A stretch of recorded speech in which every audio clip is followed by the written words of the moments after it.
Hello, everyone. Welcome to the OC Housing Talk. You're here with Mike Van Ruth and Tim Lorenz of the Elite Home Sales Team. How you doing, Tim? I'm wonderful. Compared to some of the stories we've been having about folks, my goodness. Yes. yeah, we're golden. We have no problems, let me tell you. But I did want to cover some statistics and talk to people about kind of what I heard in the market. And again, I don't remember if it was Inman who does statistics or Barclays Bank where I read this yesterday, as a matter of fact, but they were indicating that 1 in 6 people in the U.S. wants to sell their home. And yet, we have no inventory. In Orange County alone, if it was 1 in 6, we'd have close to probably 900,000 listings. All right, well, put that in context. Today's date is April 27th, 2021. Exactly. So, obviously, if people want to sell their home, it's fairly easy. I mean, it's not complicated to find an agent. Whether or not they're competent is different, but it's not obvious. But there are a lot of listings. So what causes that? One thing could be fear of COVID. We don't want to put our house on because we have older people in our home, or we have illnesses, we have things going on. And we do protect people. That's, I think, one of our first podcasts we had about how to protect, and the state has guidelines for that. The second thing is it could be that nobody's talking to them and answering their questions, and they don't know who to talk to. That isn't a fear, but it is nobody's talking to them. And I would say that actually could be a fear of the agents. The agents don't know how to have the conversations now due to COVID. Again, a COVID-related thing. So instead, they're texting or emailing, and it's much easier for somebody to say, I don't need help now. I'm just not going to do anything through COVID. The third issue that comes up is that people are fearful. Again, the seller is fearful that if they sell it, they can't find a replacement property. And I would say a lot of the expired listings or canceled listings that you see on the market right now are people who could not complete the last phase Of the transaction. They sold their house, but they couldn't find one. I told you that it takes our team on average 60 days rather than 30 to find one. It can be done, but in some instances, it doesn't happen. Could be out of state, could be within state, could be within the area. And they don't know how to deal with all those complexities because it is complex. So it is still, we have more listings than we had last year, although we have fewer listings that are active, meaning they came on the market and they sold very quickly for more money. It is a great market. There's nothing wrong with it. Just have the right agent to get you through all the various problems that are going on. If there are problems. I don't think they're problems. I think they're... It's all in how you look at it, right? Yeah, it really is. Well, not just how you look at it, but if you can maneuver through a market that some agents, I'd say the majority of agents have only seen an up market, but none like this. So they don't know what to do. Well, it's a rather fast-moving market. Very fast. Some of the things as an individual looking to buy or sell, if you're going to sell and then buy, move up to a bigger house or a nicer house. If you're going to move down, you're going to downsize. We don't need as big a house as we've had. We just want something smaller. Change neighborhoods for whatever reason. All those things are possible. It's, again, if you understand the market, you'll be happy with it. If you don't understand the market and you think that markets never change or never act different, and your agent doesn't, then you find lots of frustration. Especially when you get that reality hit. Yeah. When you put out those first offers. It is a reality hit. Then again, you may have people who, well, let me start with this. The first thing you want to do if you're going to have a purchase involved is get pre-qualified. Make sure it's a good person. Talk to your agent if you're not working with us, and maybe they can advise you on a mortgage broker that you could go to get a pre-qualification or a pre-approval. Pre-approvals are better. The difference is a pre-qualified says they kind of look at your credit report. They heard what you said you made per month based on your check stub, but they have not done any research. That's a pre-approval. Pre-qualified is we've looked at everything and you're as good as gold. And if you have a small down payment, if you have anything less than 20% down, if you are totally pre-qualified, it gives us the chance to say to the other agent, this is the same as cash, because as soon as we find it, we can close it.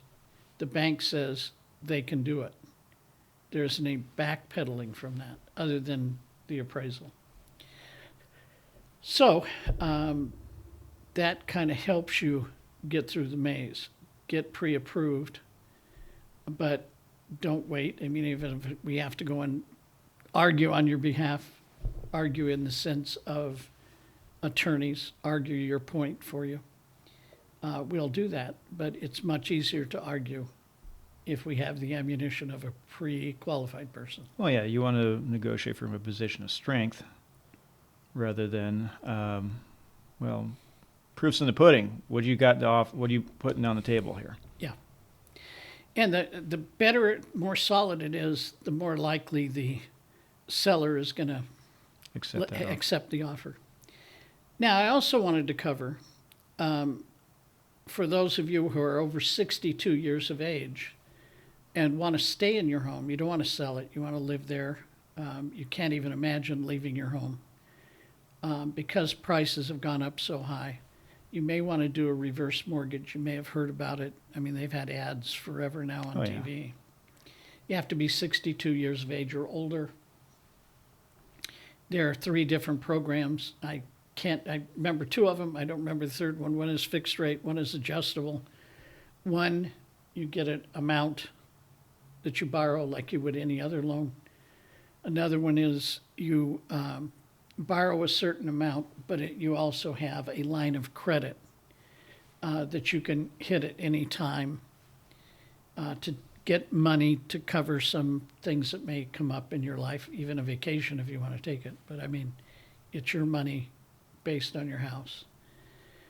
Generally speaking, depending upon your age, if you're 62, I believe you have to have 50% equity. So it's not for everybody. Mm-hmm. If you're older, the older you get, the less equity you have to have in your home because they know it's math. Yeah. So that's what a reverse mortgage is. Also, the interest rate can be a lot lower than the amount of interest rates for other loans as far as what you're going to pay. You may, in most cases, don't have to even pay a mortgage. They're going to take it out of the equity that you have in the house. As long as you live there, your spouse lives there. So that's kind of a reverse mortgage. It's a good idea for people who never want to leave and they're worried because inflation's getting them. They're afraid they can't make the house payment, and it was set up so you could stay in the home. So see, we haven't talked to you about how to stay in your home, not buy or sell. You have to live in that house. If you don't pay your taxes, then you may lose the loan, but outside, and association fees, I believe. But outside of that, it's a loan that helps you through the senior living where you've become fully retired, no income is coming in, and you just want to no longer have that fear that you're going to get kicked out of your house because you don't know how you're going to make it next month because you can't afford the amount of your mortgage. And that is important, folks. If you want to know more about that, I think AIG is a lender. I know FHA is a lender. There's a lot of lenders that do these kind of loans. We also work with somebody who does nothing but reverse mortgages.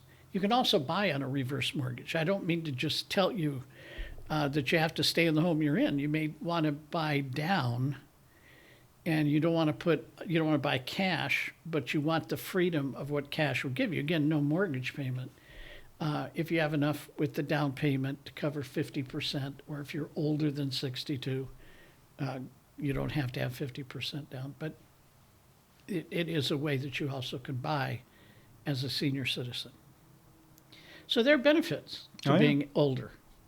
Just thought I would say that. Thank you, Tim, because I'm looking forward to those years. I'm there. Anyway, we're not pushing reverse mortgages. We're trying to make you understand that they exist.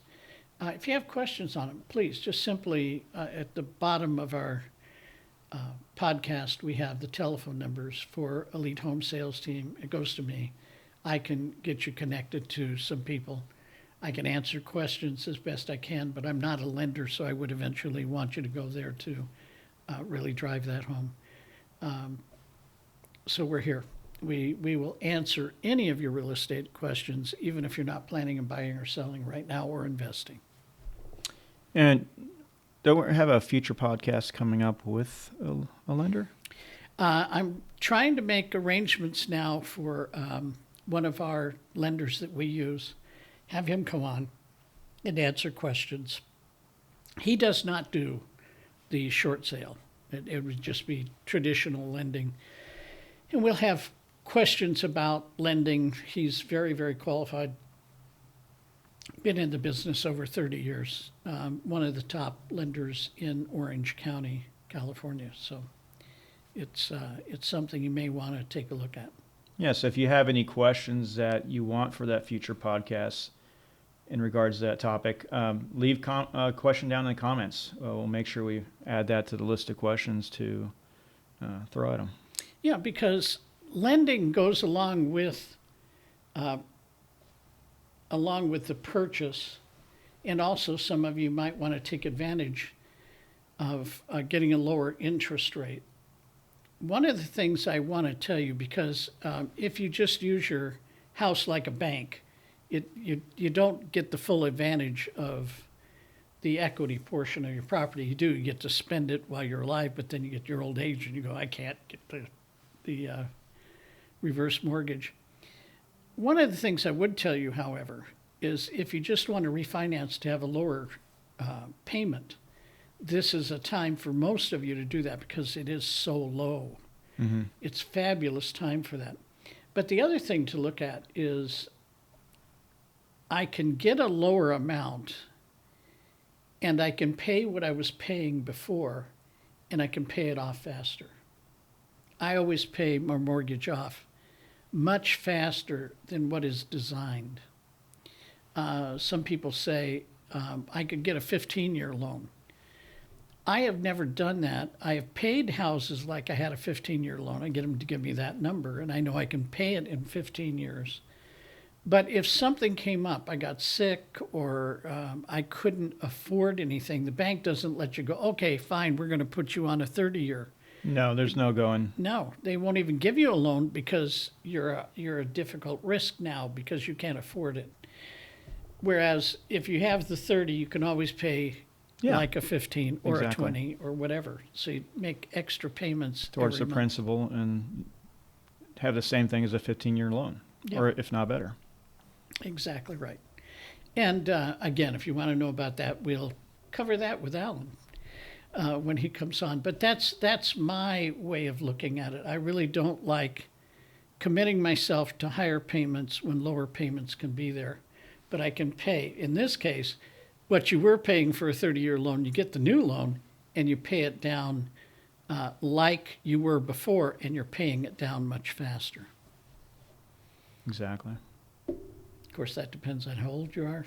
Get seasoned like I am. Seasoned. Yeah. I like that. Well seasoned. You may not want to do that because, again, you're starting and you pay much more in, you're not paying down your equity, you're paying your interest first in a loan. So I don't want to do that every time, but for some people, if you're younger, it makes sense. Depends on how long you're in the home, when you're going to retire, when you're going to sell. You might even want to do what they call a 7-1 arm or a 10-1 arm. What does that mean? 7-1 is it's fixed for 7 years at the rate we agree to, and then it becomes an adjustable after 7 years. 10-1, it's fixed for 10, and then it moves into an adjustable. Why would somebody do that? Because you're about 3/8 of a point lower in cost, meaning it costs you much less for the loan on the house you're getting. Makes it easier to qualify, and you know that you're going to buy another house, it's probably going to be less than 7 years. Well, I think it might be 7 years. Okay, why don't we do a 10-year arm? Or a 10-year 10-1 type of loan. So there's all kinds of ways to buy houses. And I'm telling you that because it isn't just you go get pre-qualified. How much are you putting down? What's the lowest amount you can put down? 3% up to 500 and some odd thousand. But that's why you need to talk to a lender and get pre-qualified. It's not automatic as to exactly. You looking at charts, you're not going to do it and figure out which one is best for you in the circumstance you're in that makes it easy for you to own a house and get what you want. So there's a lot more that goes into buying a house besides just, okay, 3-bedroom, 2-bath. You have to have that strategy. Well, how long do we plan to be in this home? Your family might grow. You go, okay, we have this plan to do this, by this time. So it's like chess. It's best if you are 2 moves ahead, yes. Notice I didn't say 1. Yes, it is better if you're 2 moves ahead. And the way to be 2 moves ahead is having somebody who actually can help you see the moves on the table. A lot of agents, when I started in the business, and I know that's a long time ago, but when I started in the business, I used to sit at home while watching TV and calculate what different ways to buy homes. I went through a time period where interest rates were 19.75%, and I bought a house. I didn't buy it at 19.75. I worked a deal with the people, but you've got to be able to understand how to do it and what makes sense for everybody concerned. Was that the early 80s? That was the early 80s. Okay. Yeah, I remember. I was a child, but I still remember those. Oh, my goodness. And I bought a brand new house. But I got the builder to actually pay for half the loan, and I paid for half the loan. And we set it up. That has to be legally worked out so it can be done for a couple of years, because I knew that in 2 years, no matter who was in office, what was going on, that we hadn't had a 3, 5, 7 year period where you would need to have that kind of help on a loan. And that also made it easier for me to purchase the house. Mm-hmm. It all worked out really well. So understanding how to go through this maze, there's, as my grandfather used to tell me, there's more than one way to skin a cat. And there is. Yes. And you have to have creative people with knowledge in order to get through all that. There are so many loan programs. It's unbelievable. 3% down, 3.5% down, 5% down, 10% down, 20% down, 25% down. 25% is usually if it's an investment property. And then, of course, you can put as much down as you want. But, I mean, those are different programs. With the with any of them, that have less than 20% down, and I'll explain why. The banks figured out years ago, and all of their models are based on, they need 20% to survive a downturn. Not a crushing downturn, but a downturn. So if you have 20% in the property and tomorrow things start to go sour, they know that if you give the house back, they're not going to lose money. Mm-hmm. So that's why 20% is the baseline. So if you're putting 10% down, you're going to have to pay mortgage insurance of some kind. If you're putting 5% down, your mortgage insurance is more expensive because you don't have 20% down. 10%, it's, I don't know if there's anything below. I think that's the highest amount where you're paying mortgage insurance is 10% down. 5%, I should have said that wrong. The 10% mark, you pay the least amount of mortgage insurance. 5% down, you pay more. 3.5% down, you pay more. 3% down, you pay more. So they're covering that Margin. distance, the margin between 20% and Wherever you're at. Now, in a different market, right now, because it's so competitive, and I do mean that, it's multiple offers on an awful lot of properties out there, especially for people who are starting out. They're not using a lot of the programs that are out there where you could buy a home using a grant. There are grant programs for first-time buyers. So the 3% or 3.5% could be covered by the grant program, including the cost for selling a home.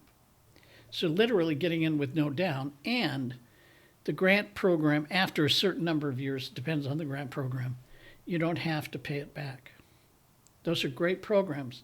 Right now, those aren't competitive when you have people putting 50% down, cash down. That sounds too risky. Yeah. It's just so hot right now. I think so, they said in the first 3 months of the year, pretty much the slowest, and we grew 12%. Now we're talking nationally, not locally. That's huge. And we haven't hit summer yet. Nope, it's going to be a barn burner.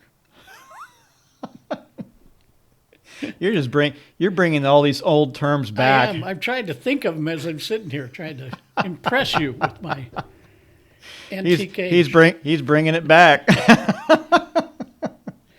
But there's, I guess my point today is that there is inventory sitting there waiting to come on the market, and it's stubborn for a reason, and I don't know what it is. I gave you some of the reasons, but I mean a specific property. If I were you and you had those fears, call us. You want to get it on now. If you wait until everybody is fearless and puts it on the market, if you actually had about, let's say, 800 homes come on within 6 months of each other, the market will reverse. Why? Because now the shift is there's too many properties on the market and not enough buyers, so the sellers have to compete with each other. It's a supply and demand issue. So you want to make sure that if you're really thinking about taking advantage, it really does help you if you do it earlier in the season, especially if you're going to buy up. Well, you can just look at it like a business analogy. You're the only coffee shop in town. Everyone's coming to you. But all of a sudden, you have them popping up on every block. That amount of people coming to visit is going to start dwindling because there are other places to go to who have competition. So those other homes are competing with your home. And that means some of them have to sell, and they'll sell for a lesser price. We're not there, but I'm saying there is demand. Don't get caught up waiting for the top of the market. This works in stocks, this works in real estate. If you're waiting for the top of the market, you won't find it. And you're forgetting you would be buying at the top of the market on your purchase. If you're moving up, that's a lose-lose strategy. If you are buying down, not so much. Mm-hmm. But if you're going to replace your home with a better home, do it sooner rather than later. Yeah, because that house you had your eyes on just became that much more expensive. And I explained in another podcast that difference goes up uneven. The top properties go up dollar for dollar more than the bottom ones because they go up by a percentage. So yeah, they get rude awakening. More taxes too. Yeah. So you can get burnt in a lot of ways. Early in the market, to get what you want, relax, have it done. It seems chaotic going through one of these where you've got to put in offers on a lot of different houses. But once you secure one, you're going, this is great. This is really, really good. I like it. Exactly. Well, very good, Tim. I think that may be everything I have to say today. And we are in another room. Yes, we are. We keep getting pushed Bumped. around. Bumped? Okay, yeah, that's probably a better word. Bumped. Yes. We got to play a little checkers this morning, moving groups around. So we're in this room. So maybe this will be the permanent one. We'll just have to jazz it up a little bit. That's right. If this becomes the place we're going to be, we'll make it Yeah, better. because I'm not in this plain stark walls. I really love, if you can see it, the nails sticking out of the wall. I'll have that edited out. Oh, perfect. Well, thank you very much. Again, if you like this video, go ahead, hit like, hit subscribe. All our social media is down in the description. Go ahead and follow us. Also, the phone number is 949-874-2247. Also, remember, tell your friends, family, hit like, and tell them that OC Talk, Housing Talk, I will get there. OC Housing Talk is here and live right now. We plan on being live. We're videotaping right now, but it becomes live when we get a bigger audience and people actually want to ask questions online. So if you'd like that, let us know that so we can start making preparations for it. Yeah, exactly. Very good. All right. Well, thank you very much, and you have a great day. That was kind of like... Yeah, abrupt. Yeah. It's all right.